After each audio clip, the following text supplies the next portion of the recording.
Stock market continues to make new all-time highs. The S&P finally following and making a new all-time high of its own at the end of last week.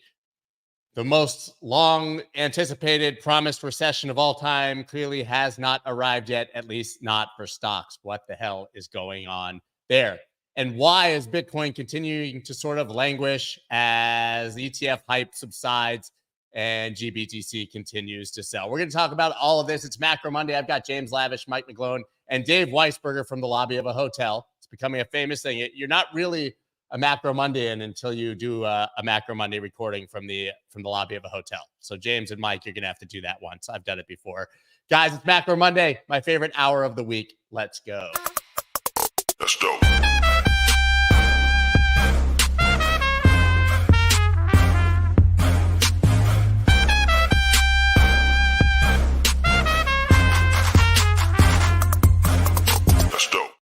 What is up, everybody? I'm Scott Melker, also known as the Wolf of All Streets. Before we get started, please subscribe to the channel and hit that like button. We've got two guys doing this on West Coast time, waking up before 6 o'clock in the morning to make it happen. We got Dave, James, and Mike. Dave, it takes being on West Coast time for you to make it on time. 3 hours early. Well, the commute was to walk downstairs to the lobby instead of to drive to the office. So, yeah. Makes perfect sense. So crazy. We've got stocks at an all-time high here, right? We've got, I was trying to share my screen and failed there at the very beginning. Here's a quick look at the NASDAQ. As you can see on the daily chart, it was right at the new all-time high on Thursday, and Friday absolutely destroyed it, went from 412 up to about 421, 422. And the S&P, which was slightly lagging, made a new all-time high, closing at 482.43 over 479.98. Everything gapping up today. Markets across the world celebrating blue sky, breakout. Mike, how are they talking about this on the morning call? Well, our equity strategist, Gina, is as you would expect, everything's up, and you know how stock markets are if they go up, they're going to go up, and that's what's happened. So everybody's bullish. That's just what we saw in Bitcoin a couple months ago, or a few weeks ago. But our economist, Anna Wong, is very much one-sided, and she has one hand, and she's impressive. She thinks the regional surveys, the ISMs, are the Fed regional surveys are all tilting negative. She expects 100 basis points of easing, the fair value of easing this year, which makes sense. They tightened 100 basis points last year. But that's the key thing. Our economist is still pointing towards that recession. But here's the key thing is it's elusive in one way. So first of all, what's happening with the stock market? It's priced for Fed to ease. Wonderful. That's great. But why should the Fed ease now? Because the stock market is going up. It's just silly. So what might that might make happen is this elusive recession to get worse. Now, we are already tilting that way in Europe. You see what's happening in China. And the effects of these interest rates, basically, they're getting started. So in the macro, my view is, yes, the stock market's going high. So let's dig into micro. From a commodity standpoint, if copper and crude oil can't go up when the stock market's making all-time record highs, what happens when it has just a little reversion? And the key place is that the key indicators, Bitcoin versus gold. Bitcoin's now down about 4% on the year. Gold's given back about 2%. But that ratio, to me, has been one of my key indicators that I think it's warning us. Now, the Bitcoin-gold ratio reached all-time high right when we had the biggest pump in liquidity ever in 2021. And those facts have changed. And that was a pretty high peak. So that high was around 35. Now it's dipping down. The ratio is around 20.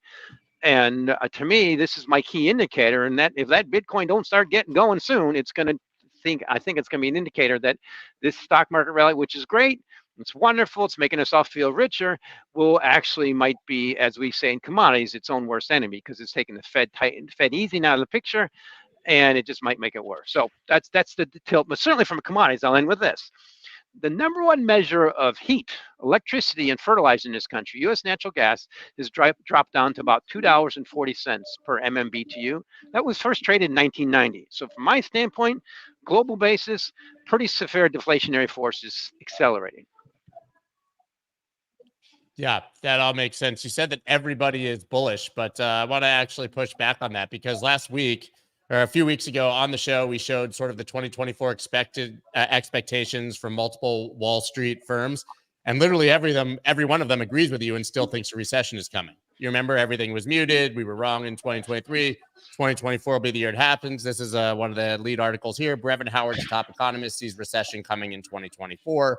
This is pretty much consensus across the board. He says the Fed is playing with fire when it comes to the employment side of its dual mandate to maintain a healthy labor market and steady inflation. And then, of course, you have the Fed to begin rate cut discussions, but avoid teeing first one up. It's exactly what you're saying. Now we're talking about it.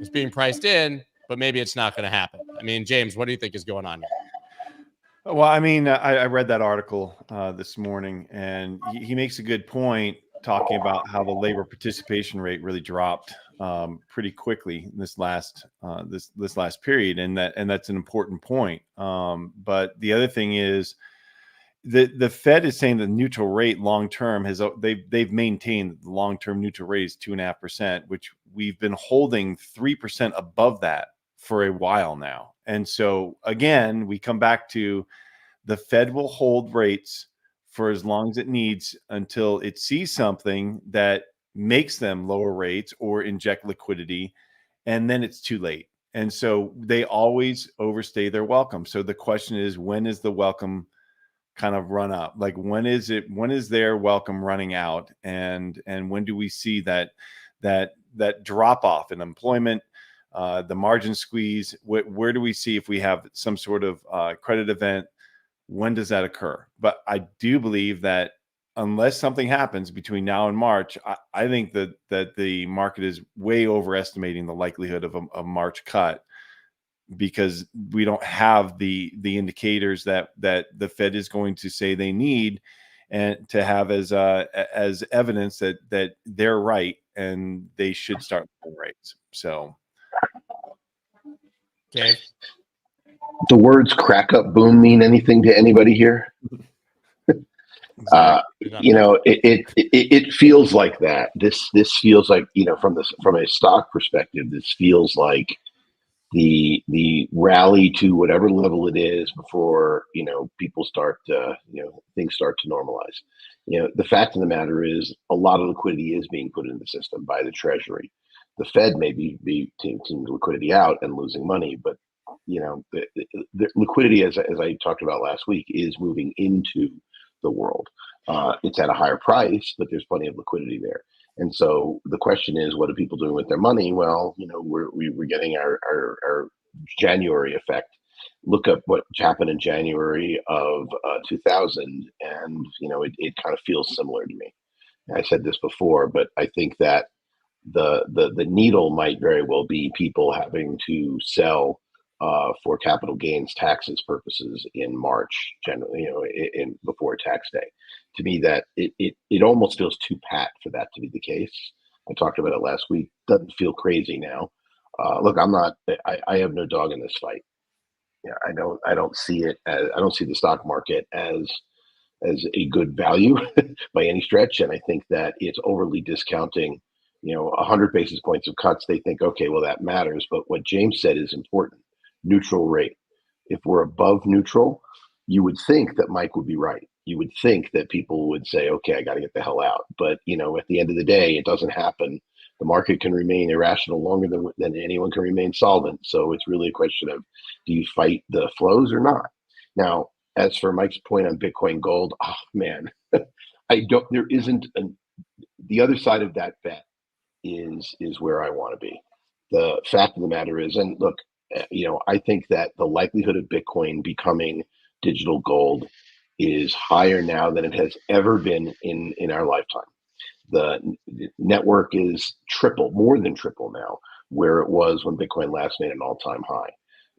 I don't know the numbers on the ratio, whatever, in terms of price. I only care about market cap. Bitcoin's market cap is still, what is it, 1/12th, 1/15th gold's, monetary value, depending on how you want to look at it. And I don't know that it'll get there this cycle, but I think the likelihood of it getting there is larger now than it's ever been.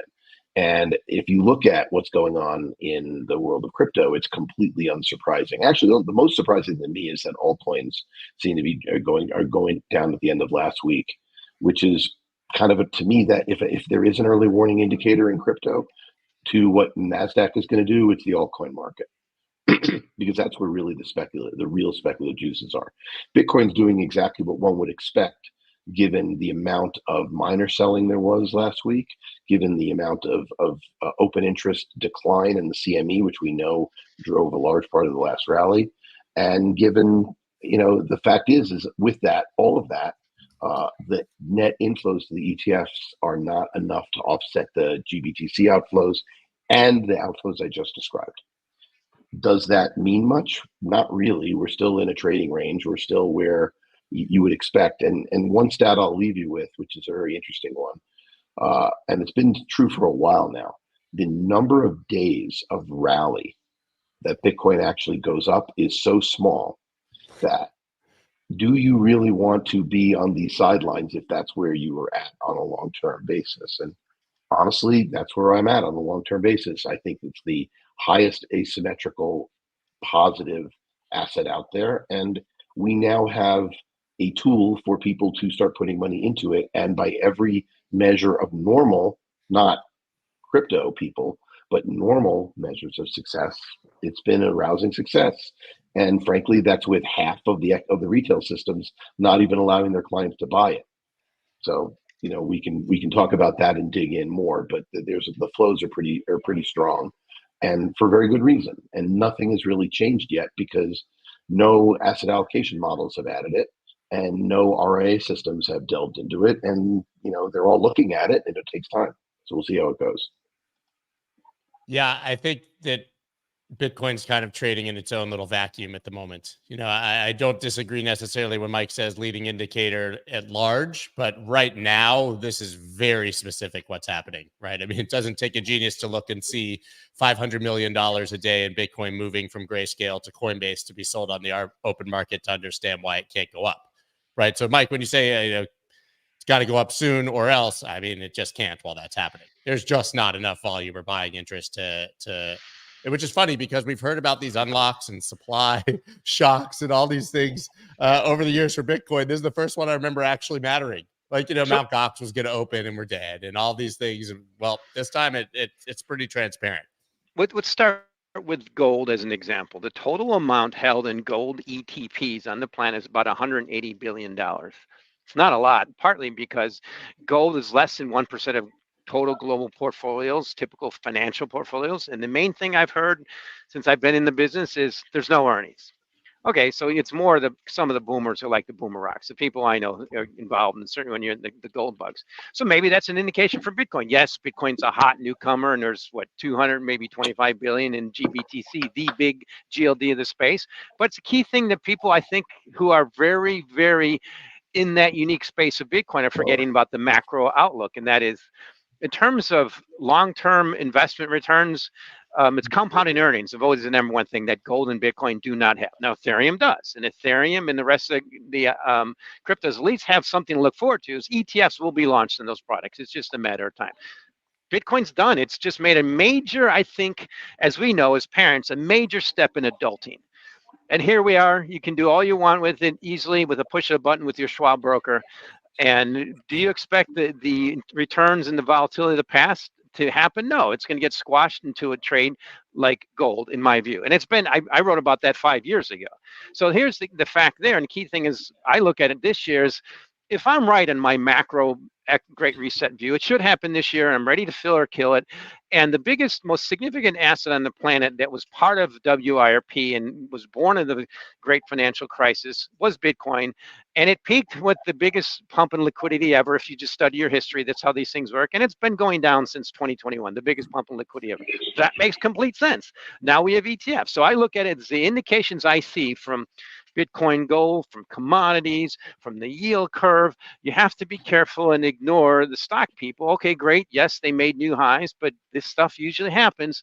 And then when it usually, sometimes those kind of things can last for decades. So let's look at lately, I've been watching China. That is clearly imploding. China is a country that's just in a severe deflationary reset right now, and they just starting to figure it out. So I look at, from our standpoint, this year, what's going to be the trigger points? It's January. Yes, it's a January effect. Dave pointed that out. But now what the problem I have when I see people ask me, why aren't you bullish crude oil? I'm like, well, you kind of look at it lately. you have to look at everything in connection with beta. Beta is S&P 500. When I traded a hedge fund, we use the S&P minis. If beta is going up this much and these other assets that are higher volatility, typically sometimes high beta, are going down, what does that mean when beta goes down? And that to me is the key. The risk is, thank God beta is going up, because what would that mean when beta goes down? I didn't say if. Now, just here's the key thing: the volatility in the VIX index. You just look at the 12-week average, you divide by or minus Fed funds. It's the lowest since 2007. Yield curve, Fed funds in one extreme versus 30 are still the steepest since what, 1980. And like, yeah, okay, it's been early, but we're in the historic aberration of the biggest pump in liquidity ever. That's probably just going away. Yeah, I've been early, but I have to admit, if it doesn't happen this year, the Great Reset doesn't happen soon, then I will cave. But what I see happening in Bitcoin versus gold is clearly heading that way. You said not this year, though, and I think that a lot of people now looking to the beginning of 2025 because the election will be done.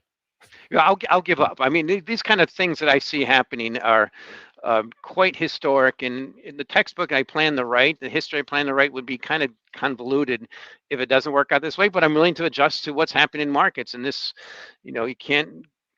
Key thing you have to watch about the U.S. stock market is it's just look at versus China. Ooh, not so bad. At least Japan's catching up a little bit, but it's very completely U.S. centric, very much.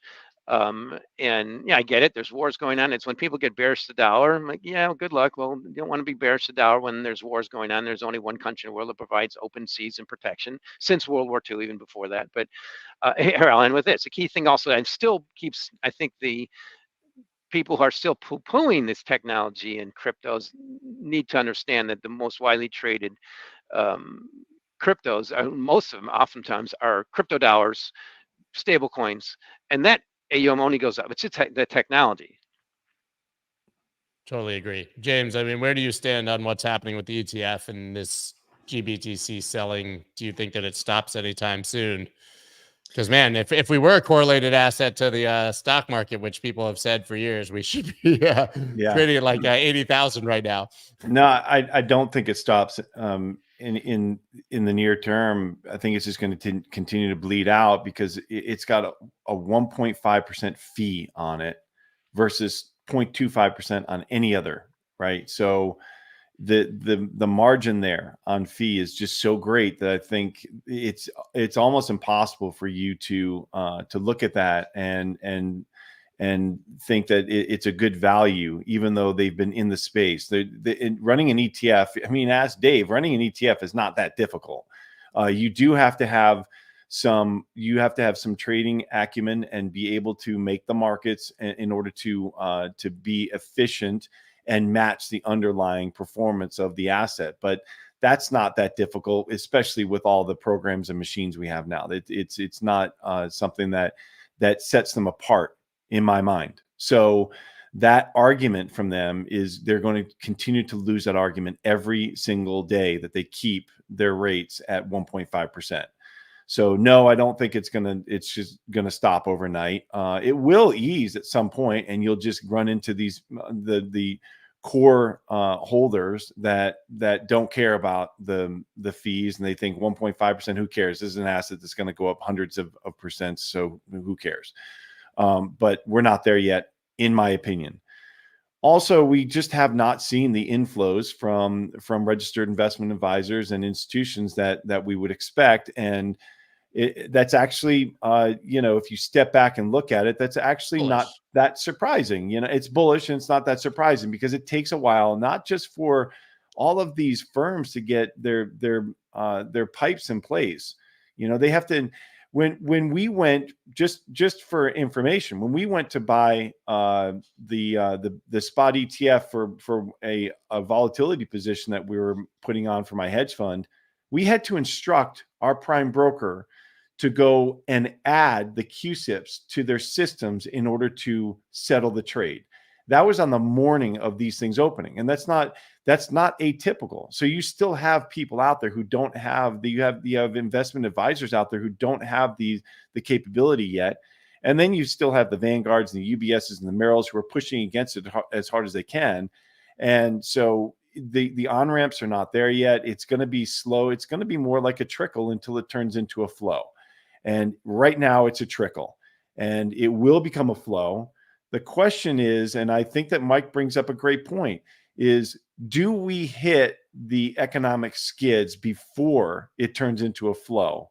Because we're still in a slow-moving, event-driven situation with Bitcoin and the ETFs. It's still playing out kind of in slow motion every single day with GBTC and more managers getting access to it. So, but do we have some sort of event, or do we have a downturn in risk assets that Bitcoin?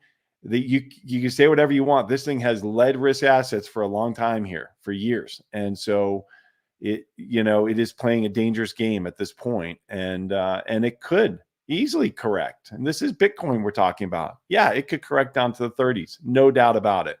But on the flip side, you could see that the supply side just dry up completely and it run 10, 20, 30% in a blink. And it's the reality of the way the asset trades still. Dave. So there's two bits here.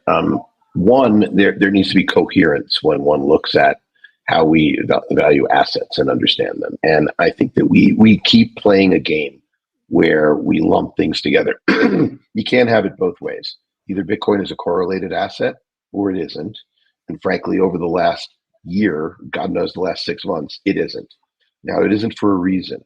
And when you talk about the investment case for gold and now the investment case for Bitcoin, what you're talking about is effectively the denominator on all this stuff. Yeah, there's no assets. But how many dollars is the Fed printing every week now, James? Pretty fair amount, and that's the denominator by which you measure assets. And so the whole point about gold, you mean the treasury? Yeah, exactly. The treasury, yeah. Why own gold? You own gold because you believe that the fiat currency of wherever you happen to live is being debased. The dollar is the last to go, will be the last to go, and it should not be the one leading Bitcoin higher. The thing is, there's a lot of smart money in the United States, and a lot of people who look at this and say, you know what? I need something to hedge my dollar risk. I need something to hedge that. And I also look at it, and then you say to yourself, well, wait a minute, hedge what? You're gonna use your spending in dollars. That's the point. Bitcoin, every week, I say the same thing. When you look at the price, the issue is, will it achieve digital gold? Therefore, it trades like an option. That's where its volatility comes from. The fact is that will Bitcoin be that denominator that people use to measure debasement? That's really it. When you look at the rest of crypto, which is down significantly more, it's pretty easy to come out with a simple thesis, which is, where's the selling coming from? Well, who are the marginal buyers? Generally, in the beginning, they're coming out of Asia. China is getting murdered, as Mike said. It's down another 2.6% today. This tiny stock market. I think that's what's weighing on the crypto market. I think it's pretty clear. Selling begets selling, and I think that's where the correlation is. We tend to be so U.S. centric here, but I think that U.S. is still, is not the driver. Anyone who went to Token 49 last fall, and you know this, Scott, the driver is coming out of Asia for crypto until the U.S. gets their act together. And so understanding price action without looking at what's going on in Asian asset markets are probably not so good. And that also another reason that hurts correlations. Last point, and that is that Bitcoin is in the middle of a retracement. Sure, it went from 25 the day before Larry Fink said, I'm going to do a Bitcoin ETF. It peaked at 48. Well, do the math and look at Fibonacci retracement levels. The shallowest one was at 42.5. The next one, which is the most generally the average, is around 39.5. You're not going to see me even so much as think about sweating over my long-term long position, even if it goes well below the second Fibonacci level. But we're not there. And we're not there in a world where the marginal buyer of last resort, which is generally out of Asia, isn't there, right? And that's kind of important. So you have to look at everything in that context. As far as the ETF is concerned, the trickle, flood, look, Bitcoin is an option, and therefore the narrative matters. The last narrative, the last gas narrative that's going on right now is Elizabeth Warren getting even more shrill with having convinced her how the GAO to say some stuff that if you read what the GAO said, they even they didn't even say what she said. That's right. They don't say what she said. The fact is I asked a very simple thing, which is if Hamas tells their donors not to use Bitcoin because it's too easy to trace, why or how does anybody let her? I know she's being community noted like crazy on X, but that's still our little bubble, and news media aren't doing that because news media wants to let her play that game of control. The fact is, this year is all about this election. And, it really is. It's becoming a line in the sand. Does Elizabeth Warren get to continue to run the economic regulatory policy? It's a yes, no question. If the answer is yes, then the U.S. is continue to languish and we'll see what happens. If the answer is no, I wouldn't want to be short this stuff. Yeah. Yeah, I was trying to find the tweets. It doesn't matter, but you are correct that she once again tried to beat the drum on this narrative and was quickly, people literally just showed screenshots of the report, which didn't say what she was referencing. Literally at this point, she's just counting on you reading the headline and not the article. That's effectively what's happening here. It's relatively astounding. But the last point that matters is where Mike and I agree, and it is earnings and what's going on. Look, the fact is I think the reason that the Great Reset hasn't happened is because they're kicking the can down the road again, and they're going to keep kicking the can down the road again. It's a presidential election year. The odds that the Federal Reserve and the Treasury are going to let really bad stuff happen, probably not going to. But that doesn't mean that you can't get a bubble prick like you did in the 2000 presidential election cycle earlier in that year, where you saw pretty severe correction in the tech stock area, followed by a rally back, followed by yet another correction, and into as we went into 2001, it got looking ugly on that stuff. But that's possible. There's no doubt that's possible. But a big macro bank failure run kind of thing, no, not going to happen because they're going to throw a lot of liquidity into the market. Yeah, well, let's talk about that for a second. So that BTFP is about to expire, and so what are they doing? Is they're conditioning banks to go to the overnight window. We talked about this last year. I think I wrote all about it. The banks don't like to go to the overnight window because it's got such a negative stigma to it. If you go to the overnight window, it shows that you are a high risk borrower. Desperate. And so it puts you on kind of a blacklist with other banks to lend to. But James, didn't they just announce that every bank has to? Aren't they telling you they have to? Exactly. So they're conditioning the banks by saying that, yes, exactly, Dave, that they're requiring banks to go and use the facility. It would be like you've got a Discover card and you have to use it at least once a year in order to keep it, or else they shut it down. You don't get access to it. And so, of course, everybody's going to do that. They don't want to not have, or you have a personal line of credit at your bank that you have to use in order to keep it just in case. Of course, they're going to do it.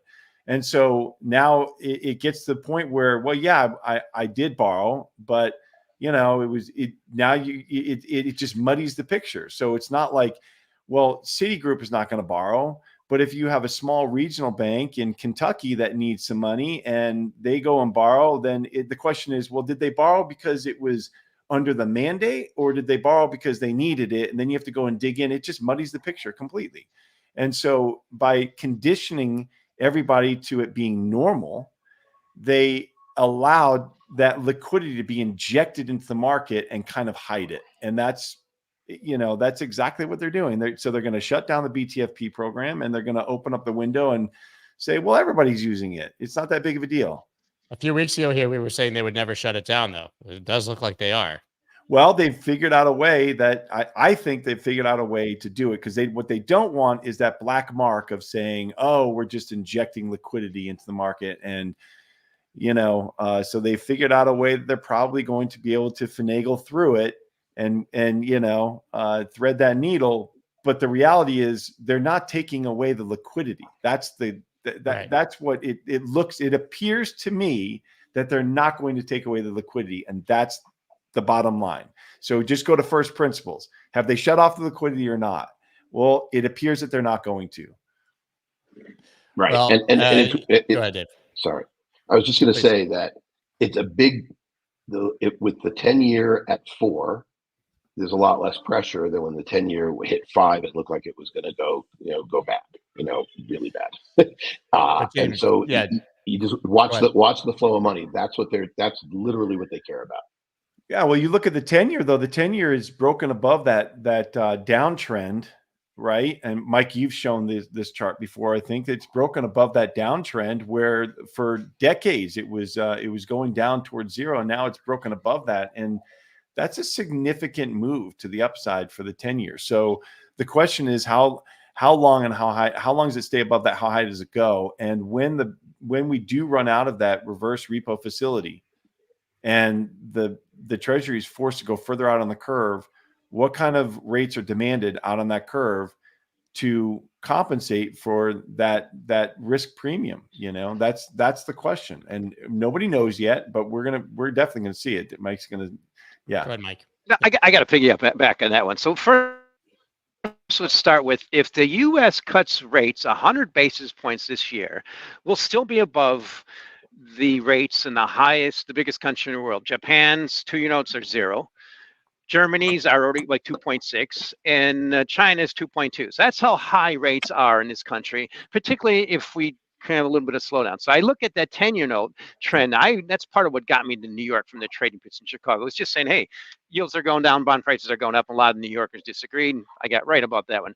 But what did it take to show a blip in the end of that train? The biggest liquidity pumping ever, and the risk 3 years ago, we're all going to die. Something that was completely unprecedented. Okay. Now we're tilting backwards. I see this in commodities. Virtually all commodities are going back to where they were right before the big pump. It was 2019 levels. Natural gas has done it. Corn is very close. Lumber has done it. Crude oil's getting there. They're all going there despite this massive pump in liquidity. It shows that all the lessons of history. Boom and Bust is one book. The other one I'm reading, The Price of Time, is another one I've read recently. When you get these big pumps in liquidity, and assets pump, they always go back down. Now we're seeing it happen. There's happening in China. The question is, what stops it? Every day I read, and when I talk to my colleagues, it's like there ain't no one traveling. All I see on CNN is everybody from China trying to get out and emigrate to the U.S. They don't have immigration problems, which is a main thing, but it's the tilt that way. And that's why I think I'm Phil or Kill right now. That's the main thing that's pushing back on that narrative of a global deflationary recession right now is the U.S. stock market. It's awesome if it keeps going. That's my point about Bitcoin. I think Dave's right. Yeah, so far, and James, this is just a correction. But it's a correction from lower levels after making higher highs in an environment that's completely shifting. So this is why I like to tilt over. Like, let's show me the beef. Stock market's still doing, but I'm not seeing it in commodities. I'm not seeing it in data. And we have this little bounce in 10-year note yields this year. So my view this year is some of the best performing assets will be U.S. long bonds, gold, and that's those two, because it's just the way it usually works in these type of cycles. But I want to end with this. One thing I do really enjoy, Dave, is when you point out Elizabeth Warren. I mean, what better antagonist in the history of mankind than someone who's fussy, not the best attractive person in the world, and says dumb things. I mean, this is, if you want to raise your hand and say, I want to go down in history as someone who's probably not really smart enough to figure out what's happening with the world and going the right way, it's wonderful when people do that, but it's the discourse in this country that's awesome. You ain't getting none of that in China as part of the problem. Yeah, no, I mean, that is certainly true. Look, the crypto community wants to make her into the human pinata, and she wants to make us into all speaking foreign languages or being offshore because she wants everyone in her industry gone. But the reason why she wants her industry gone is what's important here. Let's not lose touch with that. And that is simple. And that if your worldview is to have 8 banks that control most of the economy, that she could put her thumb on the scales when she needs to from her seat on the banking committee to control the economy, the best way to do that is to get rid of all potential competition to the next iteration of banks. Part of the BTFP situation, I am sure, is the same thing. You know, it's like we don't want them to die, but we don't necessarily want them to grow either from the regional banking perspective. And we haven't gotten over our commercial real estate problem. I mean, nothing but. I mean, come on. You know, where's all the people flooding back into the offices all around all the major cities? The answer is talk about a trickle. There's a trickle there, and commercial real estate is still a problem, and it's not going anywhere. We haven't talked about it in a while because people are like, well, you know, whatever. It's just, you know, I reminded of those cartoons where, you know, the person says, you know, clean up the house, and what do? They lift up the carpet and they start sweeping everything under the rug. I mean, these problems still exist, but I think it's exceedingly important for this show to understand my view, and where I disagree is I read the tea leaves as the monetary part of gold is not going away this cycle. It's not going away probably in the next 25 to 50 years, but it's going to get supplanted much in the way that silver did. And I think that in a digital world, Bitcoin has a much better chance of doing that. And I just look at that market as differently. I look at Ethereum and I look at the rest of the altcoins, though, very much the same way that you might, in terms of, is there investment going into new infrastructures to do the new future? Because, you know, as Mark Yusko likes to talk about, the internet of information was a big deal, but the internet of value, which is what all of this stuff is about, is potentially as big or bigger of a deal. And we haven't seen any of that yet. I mean, you know, you see it just compared to the stock market, the entire market cap of all of that is less than any of the big 7, you know, companies just in the US alone. So, you know, we're looking at a small piece of the economy when we talk about this stuff. And that's why I hate conflating it this way. And nobody talks about commercial real estate anymore because it was supposed to crash and then it didn't. And then you just forget. It's like the banks, right? That's how people's minds work. If they see a hyperbolic title or a prediction and it doesn't happen immediately, then all of a sudden, apparently it's fixed. Yeah. Right. I got to piggyback on what Dave said a little bit. That's part of the reason in 2018 we launched the Bloomberg Galaxy Crypto Index, because our thought was this is a proper way to get in and measure in for investors to be in this space, is use an index. We're not even close to that, but it's coming at some point. I mean, rather than picking winners like one Bitcoin, use an index. Yeah, absolutely. James, did you have a comment? No, if not, I won't talk about debt. So you're about to have a comment because you said, you know, they'll keep finding kind of hidden ways to make liquidity. I tried to bring this graphic up actually kind of when you said it, because they might close that BTFP, but as you said, going to the overnight discount window, there's one thing they can't hide, right? And that's the extreme debt here. As we kick off 2024, the U.S. has already added another $200 billion in federal debt over the last 3 weeks. This puts annual interest expense on track to hit $1.05 trillion. To put this in perspective, annual interest expense was less than $500 billion just 2 years ago. So we've more than doubled in 2 years. As interest rates rise and deficit spending soars, interest expense is becoming one of our largest costs. It is the biggest, but there you go. What's the long-term plan here? You guys want to see, this is our interest expense, what we pay in interest on the debt, going parabolic. Which it goes back to what Dave was saying, is that we're just injecting, you know, this is inflationary, the deficit spending. And so but where does it stand? And you're seeing the interest expense, but, you know, we added $2.6 trillion of federal debt last year. And now we're running at $2 trillion of annual deficit, right? So if we're spending $6.4 trillion, our revenues are about 4.4. The GDP is not keeping up, and so you know that's our tax base. So the problem is if Mike is right and my suspicion is right, then we run into a recessionary period here pretty quickly in this year. Then typically your entitlement spending rises by about 8 to 12%, and then because of unemployment, et cetera, and then your revenue decreases by a like amount. So just using 10% on kind of an average for both of those, you're talking about your spending increasing to over 7 trillion, and then your revenues dropping to under 4 trillion, giving you a deficit of over 3 trillion. And that's so we're running to this is the most important part about what you're talking about, Scott, is that we're running $2 trillion deficits and we're not even in a recession. Like, this is just, it's absolute madness. It's lunacy. So if and when we do hit a recession, that's going to go up by 50%. And what do you think they're going to do? You think they're just going to allow the GDP to drop off a cliff? Of course they're not. The playbook does not allow for it. There's not a page for that in the playbook. The page goes, it goes, go to page 99, which is print again. I just say, can't they just print more pages in the book? And by the way, that's why the stock market is doing what it's doing, because people are like, okay, sure, that's exactly what's going to happen, and that's why everyone's looking at the level of interest rates, and I keep saying it's the liquidity, right? Those deficits, that money has to go somewhere, and look, I've said this a lot on this program. If you are sitting in the seats of power, what do you want? You want asset inflation, and you want capital substituting for labor, because that's what allows you to print without causing massive spikes in CPI, in consumer inflation. I'm not saying it's going to be easy, but so far they've been doing a pretty good job of pushing back into that. The problem with the recession is all of a sudden now they got to start putting money in people's hands because they need it. And that's why they're going to fight tooth and nail against it. I mean, look, they've been successful so far. I mean, we can't argue with it just empirically. The fact is, outside of the labor force participation rate, which I actually agree with Mike, I think that is a very important indicator. Outside of that, I mean, it doesn't look recessionary at all from the top view.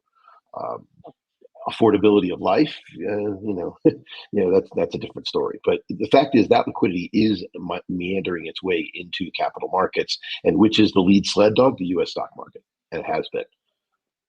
But we have been so conditioned to debt in this country, in the Western Hemisphere, right? So, but we have been so conditioned to it. Just look at the consumer debt is running at ridiculous all-time highs.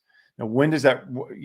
Of course, the metric that matters is the percentage of payments on that debt, on your income, but which is not near its all-time high yet, but it's increasing, and so you're seeing where the outstanding consumer debt is it's $1.3 trillion. It's another chart that goes straight up. So, I mean, and let me see if I can pull up this screen. We're going to try to share a screen here, Scott. You ready? Think we can do it? Let's do it, man. I was born for this. Ready. Can you see it? Yeah. There it is. There's our consumer credit outstanding. How's that? How are we doing? And this does not include buy now, pay later. So, I mean, at some point, we're just conditioned to it, and people are like, YOLO. I'm buying that. I'm buying the Tesla, and I'm get it now. It's going to be twice as expensive soon, right? Yeah, I'm going to get the Apple goggles or whatever. Although Teslas go down every day, actually, in price, so that's an incorrect. Yeah, that's because I bought one. Well, you and me both, buddy. Tesla's doing to automakers essentially what happened a year ago, what Ford did with the Model T. Even there was a pretty significant inflationary period in the 20s, Ford still cut prices. And Tesla's doing that everywhere. And it's also happening, like there was a good recent update from BNEF, Bloomberg New Energy Finance. They expected average battery price per megawatt hour to stay unchanged this year. It dropped 14%. It's where the trend's going. It's the two lessons of books, The Price of Tomorrow by Jeff Booth, a very bullish Bitcoin guy, and The Price of Time is this stuff is just getting started. And think about the narrative we talked about in China a year ago. Everything was fine. Now, everything I see on BI China now is it's tilting towards that significant normal deflationary recession. What you pointed out with that unprecedented pump in deficit spending, absent a war, absent recession, on the back of the unprecedented pump in liquidity that made people feel really rich and wealthy. In lessons of history, I'm reading. I'm lagging, but reading Ray Dalio's Principles, I was kind of delayed on it because he's too bullish China. But those lessons. I haven't started it yet.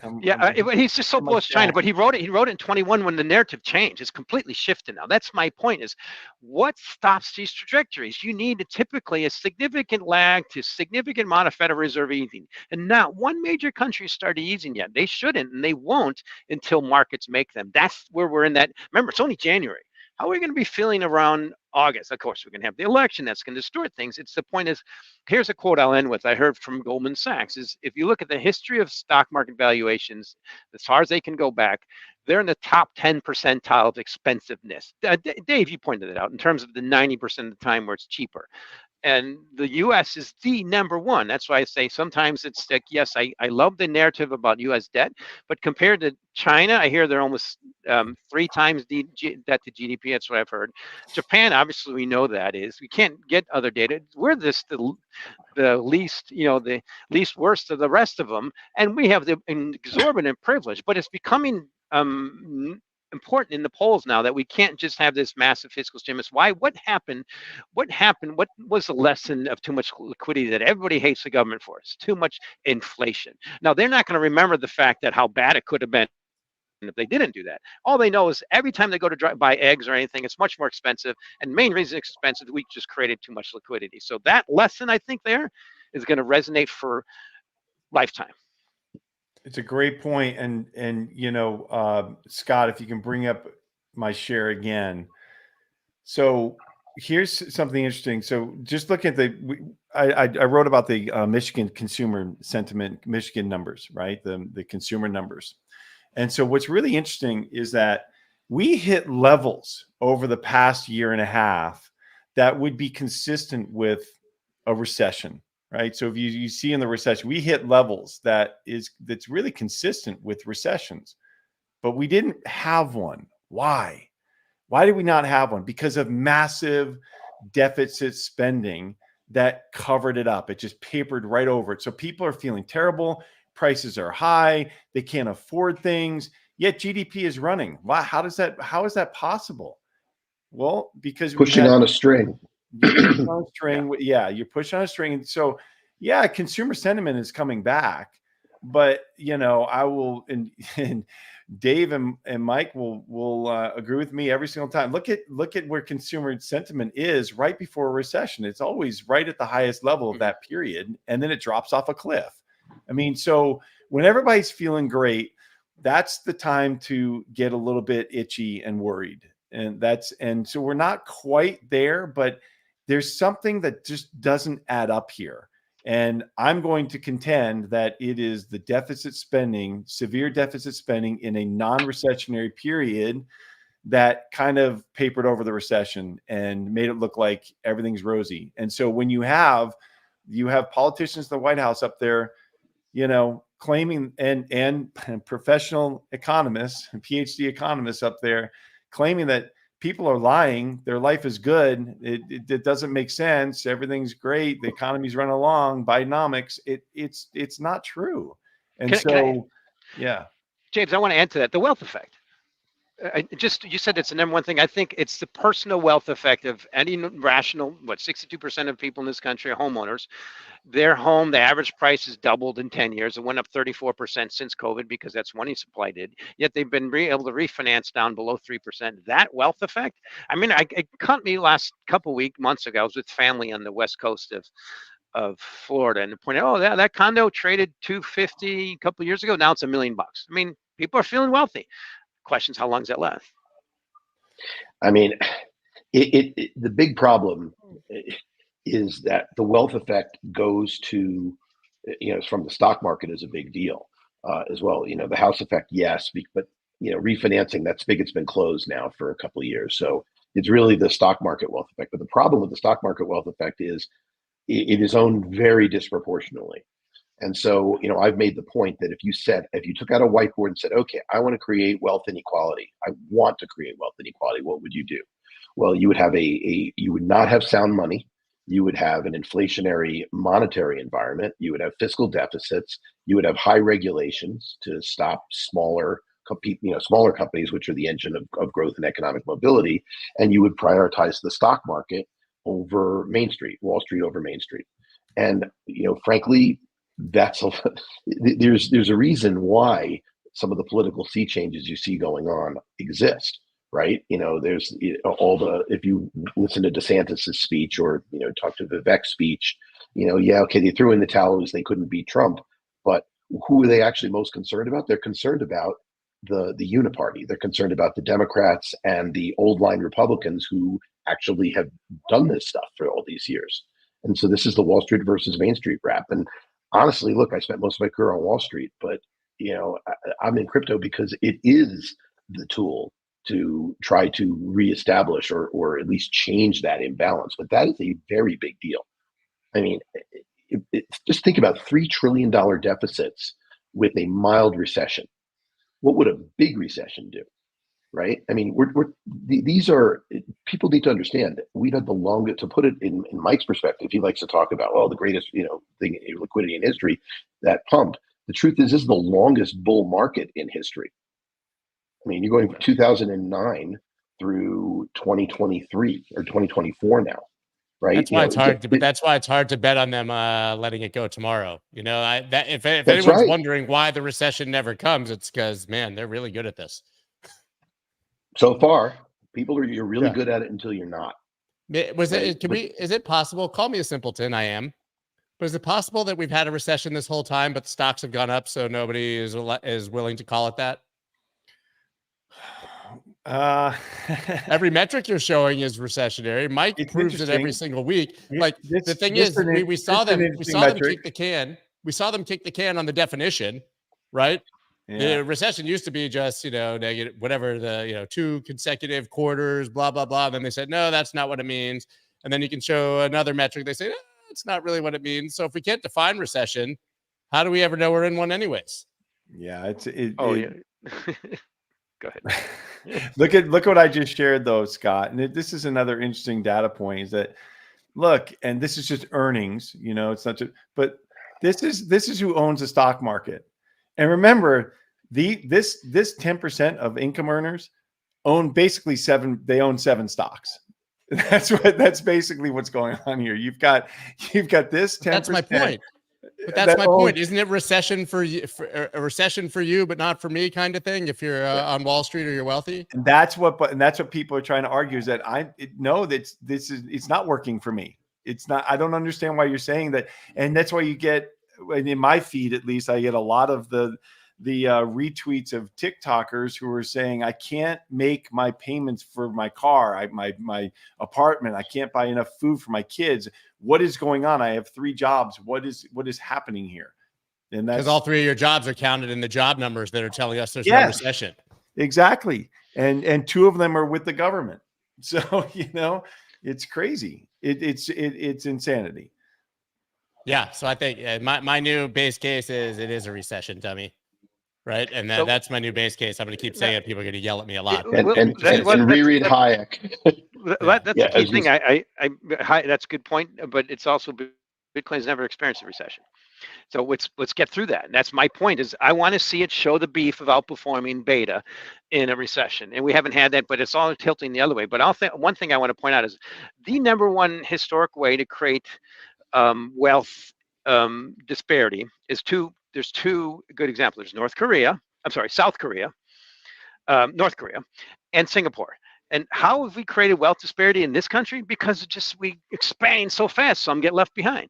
And that's just the way it works. That's you want. And everybody gets left behind.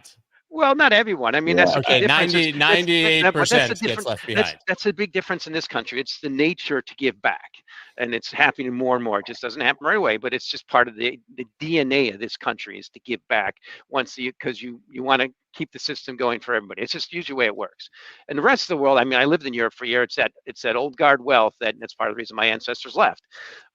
But to me, this tilt now is that, remember, it's early in the year, it's January, it's all that great hopium kicking in.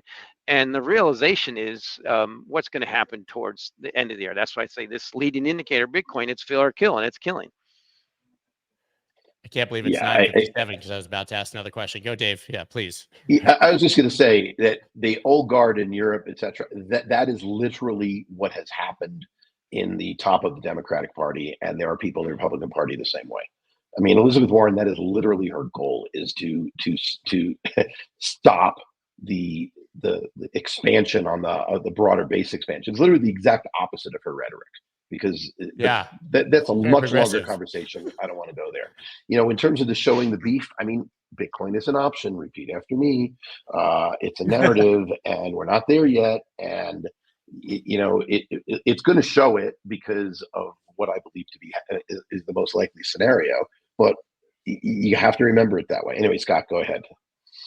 No, we ran out of too much time for me to ask the question anyway. So I love that you can wrap it in a bow there. It just blows my mind that progressives, quote unquote, don't support Bitcoin. That's the side that should be 100% all in on this rationally. It helps the people, it fights the banks, which just lets you know that she's literally like you said, it's wagging the dog. It's projection, right? It's saying, look over there while I do all the things I'm yelling about, right? And Max Kaiser and Stacy, I don't know if you guys saw, they were on here on Thursday. And we talked about Jamie Dimon, and Stacy said that that's what Jamie Dimon was doing. He said she was projecting. He literally went on a rant. He said Bitcoin's for money laundering, it's for sex trafficking, blah blah blah. And he was like, he's Epstein's banker. They paid $30 billion in fines for money laundering. It's like literally like, here's all the things I'm doing. I'm going to go blame them, and it's really an astounding phenomenon. It really is. Yeah. Go ahead, James. It's a contemporary, media playbook. That's what you do. You get out and project on somebody else. Look, they're just about. They want control. They would like to. We don't have time to get into this, and we can maybe talk about it in the next show. Is they want control by rolling out CBDCs. They want that, and they're trying to figure out how to do that. Whether they do it through bank CBDCs or they do the Fed Now program, they do the Fed CBD. They want CBDCs to control, and it's a whole nother narrative that we can talk wrap around macro on next week if we want to. But that's what they want. It's simple. Let's do a show on CBDCs. That would be fun. I see people even saying it. Yeah. It's already happened. Crypto dollars, the whole world went for dollars, and they could have gone through the yuan, UN, through cryptos. They went for crypto dollars. It's 98% of all stablecoins. Yeah, I absolutely agree. Guys, that's all we got. 10 a.m. Thank you, Dave and James. James always early, but Dave, you got up. You did the lobby. You get today's participation trophy. Good job. Okay. And take care, guys. As always, guys, we'll see you all back here tomorrow at 9 a.m. of course, but Macro Monday next Monday. Thank you all. See you next week. Bye. Bye. That's dope.